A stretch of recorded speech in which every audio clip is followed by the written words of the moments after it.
నాగర్కర్నూలు జిల్లా కొల్లాపూర్లో రాజకీయం ఉద్రిక్తత మరింత పెరిగింది. మంత్రి జూపల్లి కృష్ణారావును బీఆర్ఎస్ మహిళా నేతలు అవమానపరచడంపై కాంగ్రెస్ పార్టీ మహిళా మనులు తీవ్ర ఆగ్రహం వ్యక్తం చేశారు. దీనికి నిరసనగా కొల్లాపూర్లో కాంగ్రెస్ మహిళా కౌన్సిలర్లు, సర్పంచులు, కార్యకర్తలు భారీ నిరసన కార్యక్రమం చేపట్టారు. ఈ సందర్భంగా కేసీఆర్, కేటీఆర్, హరీష్ రావుల దిష్టిబొమ్మలను కాంగ్రెస్ మహిళలను దగ్ధం చేశారు. 20 ఏళ్ల రాజకీయ చరిత్రలో మచ్చలేని నాయకుడిగా ఉన్న మంత్రి జూపల్లి కృష్ణారావుపై బురద జల్లే ప్రయత్నం చేసి ఊరుకున్నది లేదని హెచ్చరించారు. గత బీఆర్ఎస్ ప్రభుత్వం రాష్ట్రాన్ని అప్పులపాలు చేసి దివాలు తీయించిందని విమర్శిస్తూ బీఆర్ఎస్ నేతల నోరు అదుపులో పెట్టుకోవాలని ఖబర్దార్ అంటూ ఘాటుగా హెచ్చరించారు.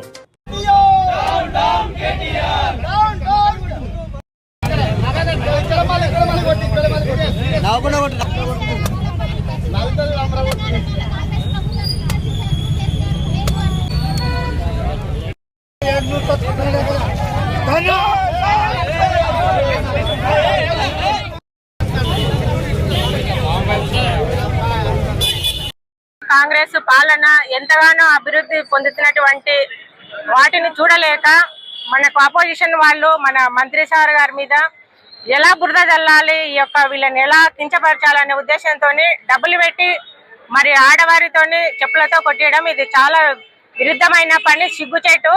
ఇలాంటి పనులు చేయడం వలన అది వారికే సిగ్గుండాలి. కొట్టాలంటే ప్రతి ఒక్క ఆడది తప్పు చేసిన వాళ్ళని, ఈ యొక్క రాష్ట్రాన్ని అప్పులపాలు చేసిన వారిని ప్రతి ఒక్క లేడీ కొట్టగలదు. అయినా అలాంటి బిహేవ్ కాంగ్రెస్ పాలనలో ఎవరు చేయట్లేదు. ఇంత నీచమైన పాలనను, ఇంత నీచమైనటువంటి బిహేవ్ తోని మన కాంగ్రెస్ యొక్క పాలనను కించపరచాలనే ఉద్దేశంతో మన సార్ గారిని చెప్పు తీసుకొని కొట్టడం జరుగుతుంది. అలాంటి లేడీకి మేము కూడా చెప్పుతో కొట్టగలము.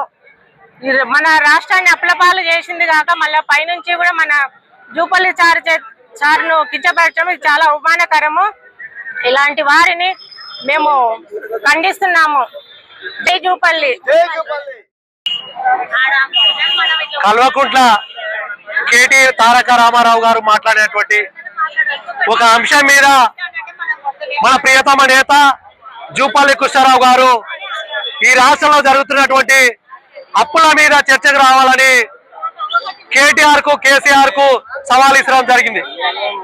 మరి కేటీఆర్ గారు వాడు ఏడు అని అహంకారంతో బలుపుతో మాట్లాడుతున్నటువంటి కేటీఆర్ ను చర్చకు రావాలని సవాల్ విసరడం జరిగింది. 7 లక్షల కోట్ల రూపాయలు అప్పు చేసినటువంటి దాని మీద చర్చకు రామని చెప్తే మరి దాని మీద డిబేట్ చేయడానికి మరి జూపల్లి కృష్ణారావు గారు మీ రాష్ట్రంలో, తెలంగాణ రాష్ట్రంలో మీరు అప్పులు చేయనట్టయితే నేను రాజీనామా చేస్తానని చెప్పడం జరిగింది.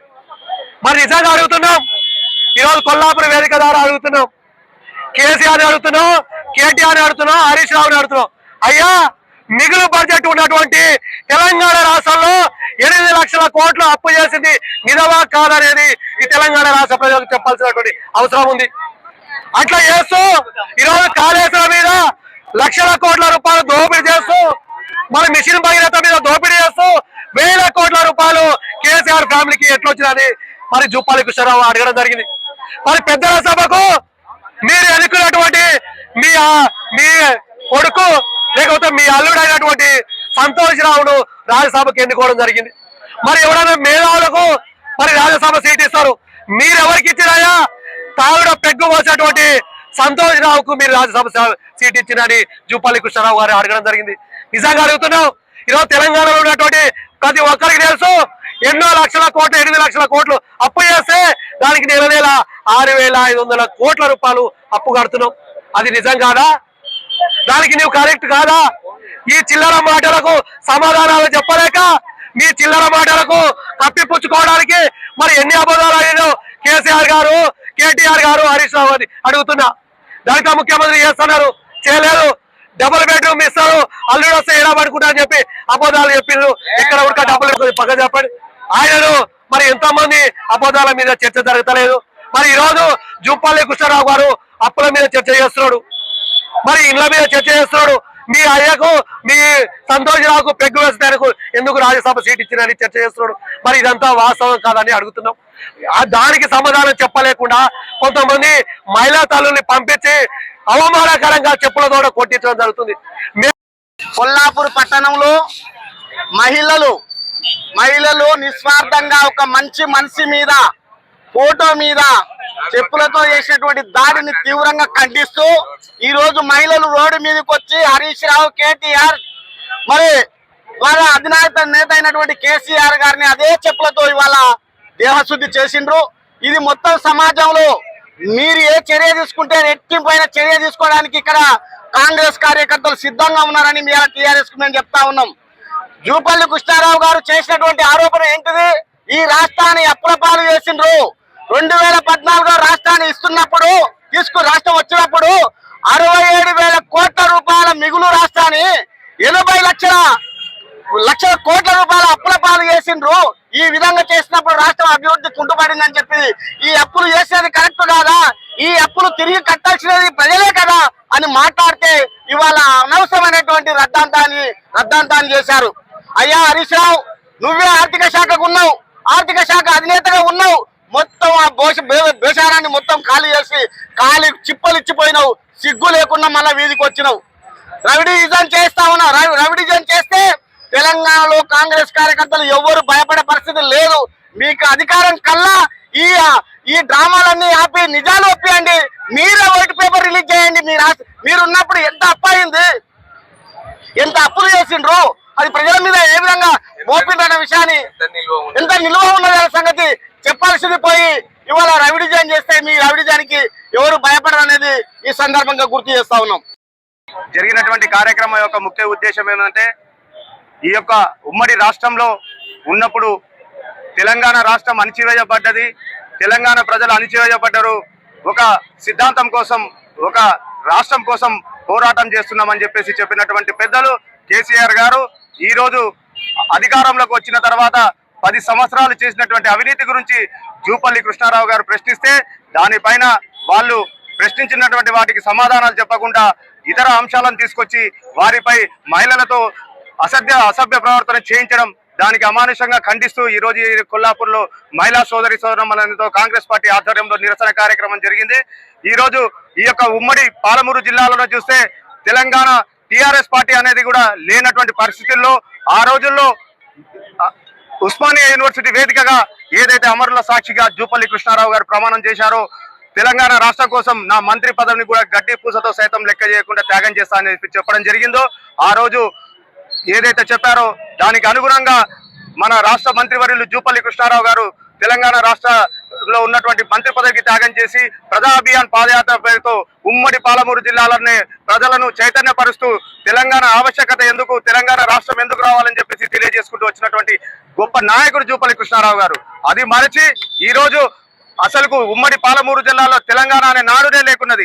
ఆ రోజు జూపల్లి కృష్ణారావు గారు చేసినటువంటి పాదయాత్ర ద్వారానే ఉమ్మడి జిల్లాలో 7 నియోజకవర్గాల్లో టీఆర్ఎస్ పార్టీ గెలిచిందనే విషయం ఈ కేసీఆర్, కేటీఆర్ గ్రహించాలని చెప్పేసి నేను తెలియజేస్తున్నాను.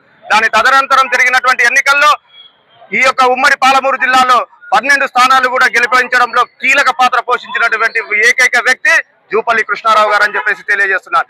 ఏదైతే ఈ రోజు జూపల్లి కృష్ణారావు గారు మీకు సవాల్ విసిరినో ఆ సవాల్ను స్వీకరించి మీరు చేసినటువంటి తప్పులను జూపల్లి కృష్ణారావు గారు ప్రశ్నించడం జరిగింది.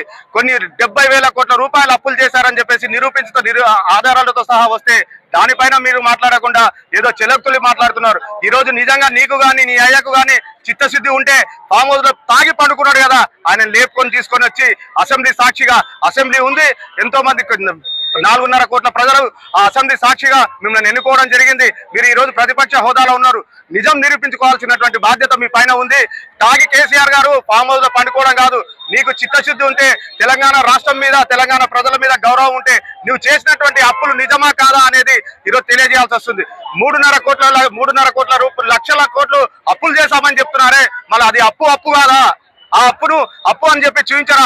మరి మీరున్నటువంటి ప్రభుత్వాలలో మీరున్నప్పుడు చేసినటువంటి అప్పులను ఈ రోజు ప్రజలపైన భారం వేసి ప్రజల ద్వారా పన్నులు వసూలు చేయాలంటున్నారే, మళ్ళీ మీరు నీవు, నీ తండ్రి, నీ కొడుకు దోచుకున్నటువంటి సంపదను కూడా ఈ రోజు ప్రజలకు కూడా ఏ రకంగా అయితే దోచుకున్నారో తెలంగాణ పేరు మీద ఆ సంపదను కూడా ప్రజలకు పంచిపెట్టాలని చెప్పేసి మేము డిమాండ్ చేస్తున్నాం.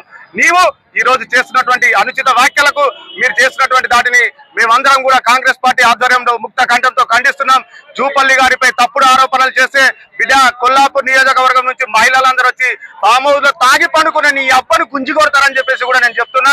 అదే రకంగా పేడు మూడు చేసుకొని బోడి లింగంలాగా నోటికి ఏదో వస్తుంది మాట్లాడుతున్నావు కేటీఆర్. నీ రంగు అసలు రంగు ఊసరి ఒల్లి రంగు నీది. నీవు చేసినటువంటి అరాచకాలు సొంత చెల్లినే నీ ఇంట్లోకి వెళ్ళి తరిమి బయటకు కొట్టిన నీ పదవి కోసం ముఖ్యమంత్రి చేయలేదని చెప్పేసి మీ అయ్యను కాలు ఇరగొట్టి ఇంట్లో పెట్టినటువంటి చరిత్ర నీది. ఈ రోజు జూపల్లి గారు నిజాయితీగా ఎంతో నిబద్ధతతో పనిచేసినటువంటి వ్యక్తి. నీకు నీ అయ్యకు దమ్ముంటే ఇదే కొల్లాపూర్ చౌరస్తాలో ఇక్కడే బహిరంగ సభలో జూపల్లి కక్కింది నాగనిక వచ్చినా మీరు అని చెప్పేసి మాట్లాడిన నీ అయ్యమ్మల ఈ రోజు జూపల్లి నాగనిక ఉన్నాడా? చేసిన తప్పును బహిర్గతంగా ఒప్పుకోలేనటువంటి వాళ్ళవి ఈ రోజు తెలంగాణ ప్రజలు అన్ని గమనిస్తున్నారు. ఈ రోజు కాంగ్రెస్ పార్టీ అధికారంలోకి వచ్చిన తర్వాత బడుగు బలహీన వర్గాలకు సంక్షేమ పథకాలు అందిస్తూ ముందుకు పోతుంది.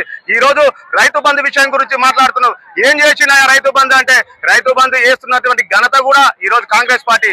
చేసినటువంటి అప్పులు మీరు ఈ రోజు కడుతున్నటువంటి అప్పులు మొత్తం కాంగ్రెస్ ప్రభుత్వం కడుతుంది నయా పైసతోటి వడ్డీతోటి. అయినా కూడా ఇంత ఆర్థిక భారం ఉన్నా కూడా ఈ రోజు కాంగ్రెస్ పార్టీ అన్ని సంక్షేమ పథకాల అమలుకు కృషి చేస్తుందని చెప్పేసి తెలియజేస్తున్నాం.